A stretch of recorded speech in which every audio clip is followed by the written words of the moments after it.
জুলাই ঘোষণাপত্রে নতুন বাংলাদেশের স্বপ্ন দেখানো আর রাজনৈতিক দলগুলোর জন্য একটি সীমারেখার বার্তা থাকবে জানিয়েছে বৈষম্য বিরোধী ছাত্র আন্দোলন। আগামীকাল কেন্দ্রীয় শহীদ মিনারে এই ঘোষণা পাঠের আয়োজনে ১.৫ থেকে ২ লাখ লোকের সমাগম হতে পারে বলে আশা করছেন ছাত্রনেতারা। সমাবেশের নিরাপত্তা ইস্যুতে আজ বিকেলে ঢাকা মহানগর পুলিশ কমিশনারের সঙ্গে বৈঠকের পর তারা একথা জানান।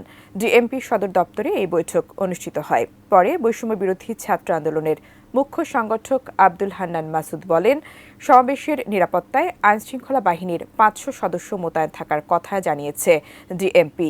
নতুন বছরকে বরণ আর জুলাই ঘোষণাপত্রের আনন্দ একসঙ্গে চলবে বলে জানান ছাত্রনেতারা। স্বতঃস্ফূর্তভাবে আসতেছে, কে কোথা থেকে কিভাবে আসবে কালকের মাঠেই দেখা যাবে। আমরা আশা করি এটা হচ্ছে ১.৫ থেকে ২.৫ লাখ মানুষ হতে পারে।